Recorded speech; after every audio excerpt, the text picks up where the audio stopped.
අද අයිඩියා පෙට්ටියෙන් අපි කතා කරන්නේ මිතිල සෝමසිරිත් එක්ක මිතිල lakdasun.org කියන travel website එකේ founding member කෙනෙක් වගේම ලොකු contributor කෙනෙක්.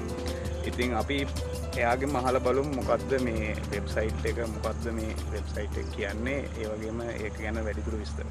ඉතින් අපිට කියන්න පුළුවන් මොකද්ද lakdasun කියන්නේ කොහොමද ඒක පටන් ගත්තේ කියලා.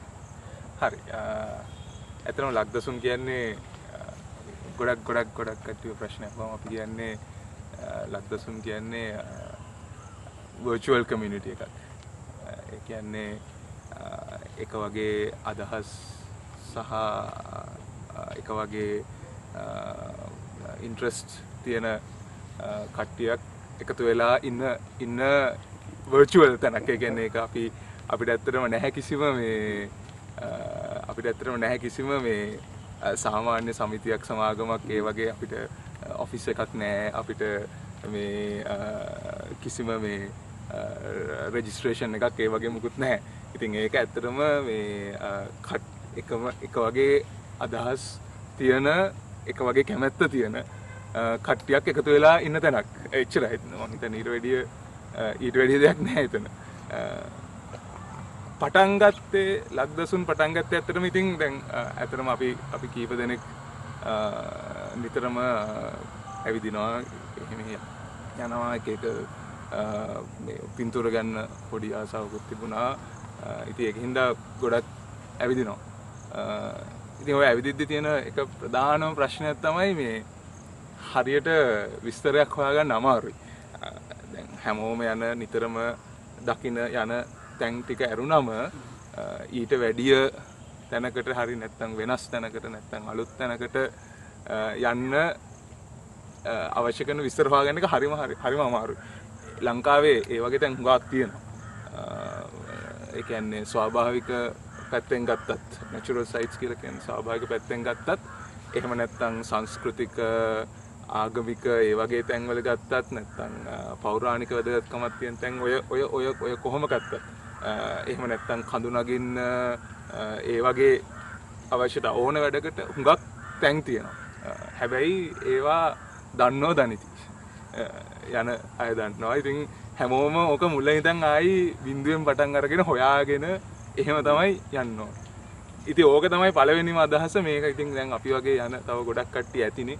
මේගොල්ලෝ කොහොම හරි මේ හැමෝම මේ දන්න දේවල් ෂෙයා කරගන්න විදිහක් තියෙනවා නම් හොඳයි කියලා හිතලා තමයි ඕක අර අපිට පොඩ්ඩක් මේ ඔය කම්පියුටර් සම්බන්ධයෙන් දැනුම තිබුණා. ඒක හින්දා අපි හිතුවා මේක virtual site එකක් දාලා අපි වෙබ්සයිට් එකක් පටන් ගන්නවා. අපි දන්න දේවල් අපි ලියන්න පටන් ගමු. ඒකෙන් තව දන්න කට්ටිය ඉන්නවනම් ඕක දැකලා ඇවිල්ලා සම්බන්ධ වෙලා අපිත් එක්ක එකතු. ඉතින් ඒක තමයි lakdasun පටන් ගත්තේ එහෙමයි. අදටත් ඉතින් ඒක තමයි වෙන්නේ. දන්න කෙනා තමන් දන්න දේවල් ගැන මෙතන ලියනවා. ඉතින් ඒකෙන් තව කට්ටිය එනවා. ඔහොම තමයි ඒක ක්‍රියාත්මක වෙන්නේ දිගටම. ඊට පස්සේ අපි ඒක තමයි ඇත්තටම මූලික පළවෙනිම අදහස. ඊට පස්සේ ඇත්තටම අපි ගොඩක් තැන්වල ඇවිදිනකොට ගොඩක් දේවල් දකිනකොට ඊළඟට ඇත්තටම හිතුණා මේක මේ දැන් මේවා ගැන උනන්දුව තියෙන අය විදිහට දැන් මේවත් එක්ක පොඩි බැඳීමක් ඇති වෙනවා. ඊට පස්සේ ඉතින් මේවට සමහරක් වෙලාවට මේවා නාස්ති වෙලා යන වෙලාවල් තියෙනවා, විනාශ වෙලා යන වෙලාවල් තියෙනවා. ඉතින් ඒවට මොකක් හරි කරන්න පුළුවන්ද? ඉතින් අපි ඒ පැත්තත් දැන් අපි ගොඩක් ඒ වගේ දේවලුත් කරනවා. මොකද දැන් අර මේකට ආශාව තියෙන උනන්දුව තියෙන අය ගොඩක් එකට ඉන්න හින්දා දැන් ඒ වගේ වැඩ වලටත් අපි යොමු වෙලා තියෙනවා. මේ ඇත්තට අපි කියන එක වැරදි. ඉතින් ඉන්න අය තමන් අර කට්ටිය නෙට්වර්ක් එක පාවිච්චි කරනවා මේ මොකක් හරි හොඳ දෙයක් කරන්න සහ තමන් දන්න දේ බෙදා ගන්න.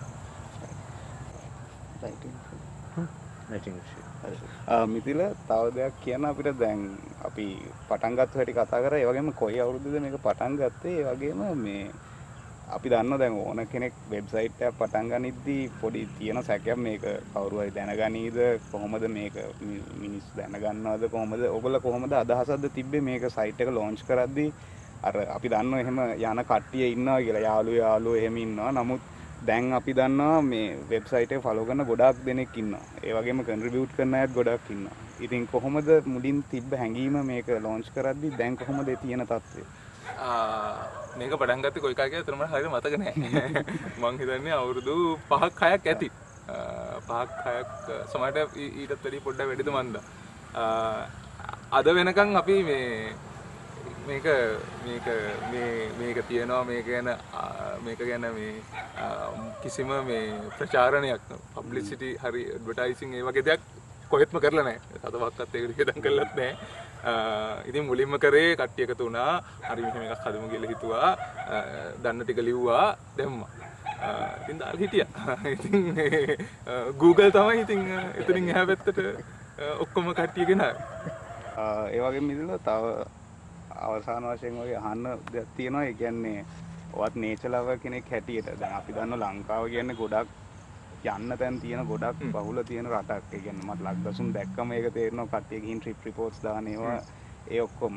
ඉතින් ඔයා කොහොමද දකින්නේ අනාගතේ මේ තැන් ආරක්ෂා වෙන විදිය? ඒවායේ නෙගටිව් ට්‍රෙන්ඩ් එකක් වගේ තියෙද නැත්නම් කට්ටිය දැන් ට්‍රැවල් කරන්න පටන්ගෙන වැඩි වුණ හින්දා සමහර වෙලාවට අර ඔය ඉස්සෙල්ලා කිව්වාගේ අර හරි ඒක ඇබියුස් කරන්න ගන්න. පාක ඒරියාම කට්ටිය වේගෙන් යනවා. ඒ වගේ ප්‍රශ්න තියෙනවා. ඔයා කොහොමද ඒක දකින්නේ අනාගතේ ලංකාවේ තැන් සංරක්ෂණය වීම පිළිබඳ ප්‍රශ්නයක් මතුවෙනවද? කොහොමද ඒ දිහා දකින්නේ අනාගතේ?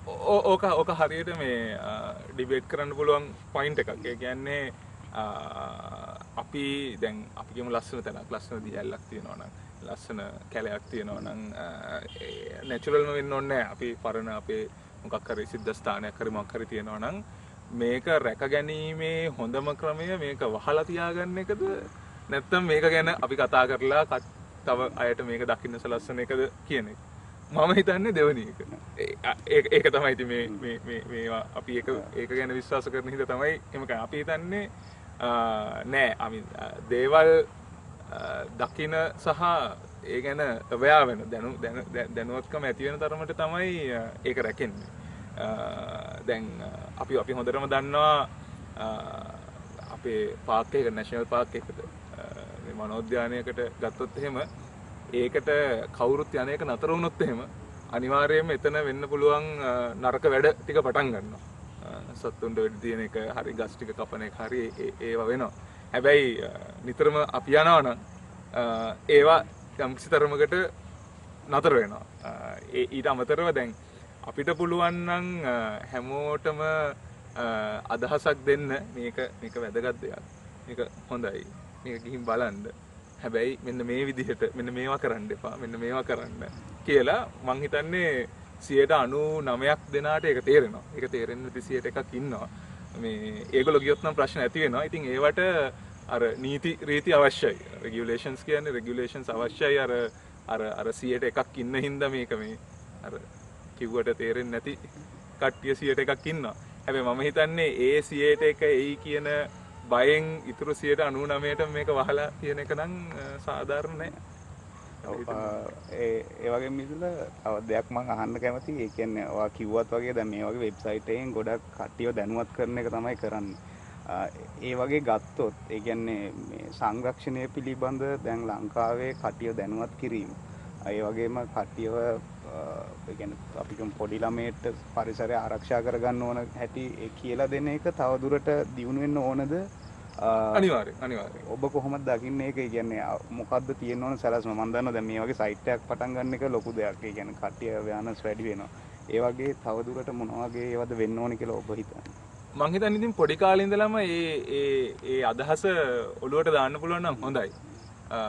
ඒ කියන්නේ දැන් ගොඩක් වෙලාවට වෙන්නේ විශේෂයෙන් අපි ඔය ස්වාභාවික ලෝකේ නැචරල් වර්ල්ඩ් එක ගැන කතා කරොත් එහෙම දැන් ගොඩක් වෙලාවට අපි ඒකෙන් ඈත් වෙන්න බලනවා.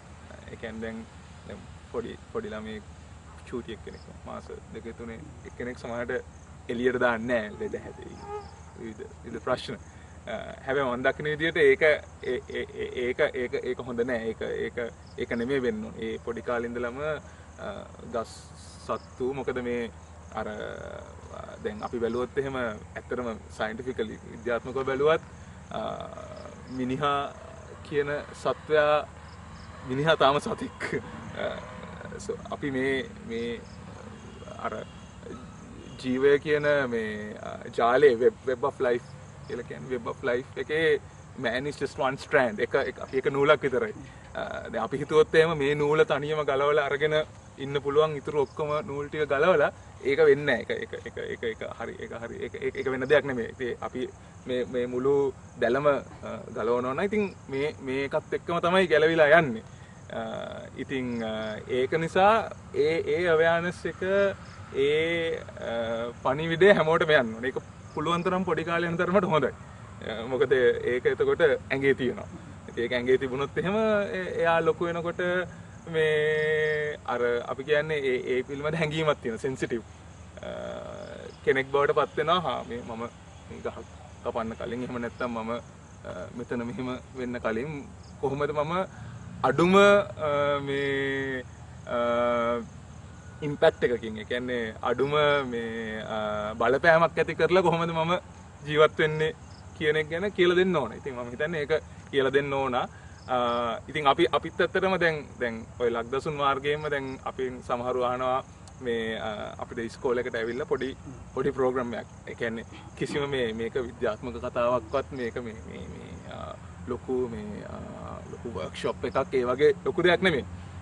සරල අදහසක් දෙන්න පුළුවන් ද ළමයින්ට කොහොමද මොකද්ද මේ ඇයි මේක රැක් ගන්න ඕනේ ඇයි අපි පරිසරයත් එක්ක එකතු වෙන්න ඕන ඒකත් ඉතින් ඒක කරන්න ඕන. ඒක ඉතින් වඩා හොඳයි මේ බොහොම මේ හොඳ ප්‍රෝග්‍රෑම් එකක් තියෙනවා නම් ආණ්ඩුව එකතු වෙලා රජයේ සියලුම ඉස්කෝලවල ඕක මේ විෂය නිර්දේශයට දාලා එහෙම යන්න පුළුවන් නම් හොඳයි. මම හිතන්නේ ඒක යම් තරමකට ඒවා තියෙනවා. ඒවා නැත්තෙම නෑ නෙමෙයි. හැබැයි ඉතින් ඒවා ඒ පැත්තට තියෙන බර වැඩි වෙනවා නම් හොඳයි. බර වැඩි වෙනවා නම් හොඳයි. ඉතින් එහෙම නැතත් අපි හිතන්නේ අපි වගේ දැන් මේ ගැන හැඟීමක් තියෙන කට්ටිය ඉන්නවනේ. ඉතින් ඒ කට්ටියට පුළුවන් නම් තව 2-3 දිනකට කියන්න. තව ඉස්කෝලේකට ගිහිල්ලා භාගයක් කතා කරන්න. ඉතින් එහෙම දැන් තියෙනට වඩා ටිකක් හොඳ වෙයි. අවසාන වශයෙන් මිතිල මට අහන්න තියෙන්නේ දැන් ලක්දසුන් එකේ මොනවද අනාගතයට සැලැස්ම එහෙම සැලැස්මක් තියෙද ඔයගොල්ලෝනේ අයිඩියා එකක් තියෙද මොනවද කරන්න ඉන්නේ කියලා ඊට අමතරව මේ ආපු ගමනේදී ඕගොල්ලෝ හිතන්නේ මොකද්ද ළඟා කරගත්තු ලොකුම අචීව්මන්ට් එක කියලා මොකද්ද ඒ දෙක ගැන කියන්නේ? මෙච්චර කල් අපි දැන් පටන් ගත්ත තැන ඉඳන් අද ඉන්න තැනට මම හිතන්නේ අපි ලොකු වෙනසක් කරලා නැහැ. අපි එදා පටන් ගත්ත දේම තමයි එකම දේ අපේ අර සයිස් එක වැඩි වෙලා තියෙනවා. කියන්නේ ගොඩක් කට්ටිය ඉන්නවා දැන්. ගොඩක් කට්ටිය මේක දකිනවා. හැබැයි අර අපි මුලින් පටන් ගත්ත දේම තමයි තාමත් වෙන්නේ. මම හිතන්නේ ඉතින් ඉස්සරහටත් ඒක තමයි වෙන්නේ. එහෙම ලොකු ප්ලෑන් එකක් කියලා ගන්න නැහැ. ප්ලෑන් එකක් තිබුණෙත් නැහැ කවදාවත්. ඉතින් අපිට පුළුවන් තරම් එකක් දැන් මේක අපි කරන අපේ විනෝදාංශයක් විදියට කරන දෙයක් නේ. ඉතින් මේකට අපිට පුළුවන් තරම් ඕන කරන විස්තර, ඒ ආලුවෝ, ඒ සම්බන්ධතා, ඒවා ගොඩනැගීමයි ඒ අංශයෙන් ඒ ඉන්න හැමෝටම ඒ වාසිය තියෙනවා. ඊට අමතරව දැන් මේ කට්ටිය එකතු වෙලා ඉන්න එකෙන් මොකක් හරි වෙනසක් කරන්න පුළුවන් නම් මොකක් හරි ධනාත්මක වෙනසක් කරන්න පුළුවන් නම් මේක තව ටිකක් හොඳ පැත්තට හරව ගන්න සමහර වෙන නරක දේවල් ඒක තමයි ඉතින් බලාපොරොත්තු. ඉස්සරහටත් ඒක තමයි. ඔයා ඒක හෙව්වා තව මොකක්ද හෙව්වේ? තව ආපු ගමනේදී ඔයගොල්ලෝ හිතන ළඟා කරගත්තු ලොකුම අචීව්මන්ට් එක මොකක්ද කියලා කියන්නේ මොකක්ද? මම නම් හිතන්නේ ලොකුම අචීව්මන්ට් එක තමයි අර කට්ටිය ඔක්කොම පුළුවන් තරම් ලොකු පිරිසක් එකතු කර. දැන් ওই කට්ටිය හැමදාම හිටියානේ. අපි මේගොල්ලෝ හැදුවේ නෑනේ. අපි කියන්නේ අපි හැමෝම තනියම හිටියා මේ ගැන උනන්දුව ආසාව ඇතුව මේක කොහොම හරි කරගෙන හිටියා. අර ඒගොල්ලෝ පොඩ්ඩක් අපි එකතු වුණා. ඉතින් දැන් අපිට ඇත්තටම එකතු වුණාම හරි ඒකේ ලොකු බලයක් තියෙනවා. අර සමගිය බලය වගේ. මොකද දැන් එක එක්කෙනා එක දේවල් පිළිබඳ ප්‍රවීණතාවයක් තියෙනවා. කියන්නේ ස්පෙෂලායිසේෂන්ස් වල දැන් ලක්දසුන් වල බැලුවොත් එහෙම ඉන්න මෙම්බර්ෂිප් අපි එක්කම දන්නේ නැහැ කවුද ඉන්නේ. I mean ලක්දසුන් වල ඉන්න අය මං හිතන්නේ එකිනෙකා හම්බෙනවා. කියන්නේ දැන් මම ගත්තොත් මම හම්බෙලා ඇති 20 දෙනෙක්. හරි. එතන ඉන්න අයගෙන් 20 දෙනෙක් මම හම්බෙලා මම දන්නවා. මම ඇත්තටම වැඩ කරලා තියෙනවා. හම්බෙලා කතා කරලා ට්‍රිප් ගිහිල්ලා එහෙම. ඉතින් ඒ වගේ ගෲප් ඇති හම්බෙච්ච අය. නමුත් හැමෝම අර එතන හැමෝම ඉන්න හින්දා අපිට පොදු තැනක් තියෙනවා එකතු වෙන්න කතා කරන්න. ඉතින් ඒ සහ එතන ඉන්න අය හරිම වෙනස්. ඒ කියන්නේ විවිධ විවිධ තැන්වලින් ආපු සහ විවිධ දක්ෂතා තියෙන අය ඉන්නවා. ඉතින් ඒ කියන්නේ ගොඩක් සයන්ටිෆික් පැත්තෙන් කියන්නේ විද්‍යාව පැත්තෙන් ගොඩක් නැචරලිස්ට්ලා නැචරල් සයන්ටිස්ට්ලා ඒ වගේ අය ඉන්නවා. ඒ වගේම ඉතින් අපි වගේ එහෙම නැති මේක ගැන තියෙන ආසාව සහ ඒ අර විනෝදාංශ වගේ වැඩියෙන් කරන අය ඉන්නවා. ඒ ඉතින් ඔක්කොම එකතු වුණාම ගොඩක් හොඳ දේවල් කරන්න පුළුවන් සහ ගොඩක් තනියම කරන්න බැරි ගොඩක් දේවල් කරන්න පුළුවන්. ඉතින් ඒක තමයි මම හිතන්නේ මේ ලොකුම achievement එක.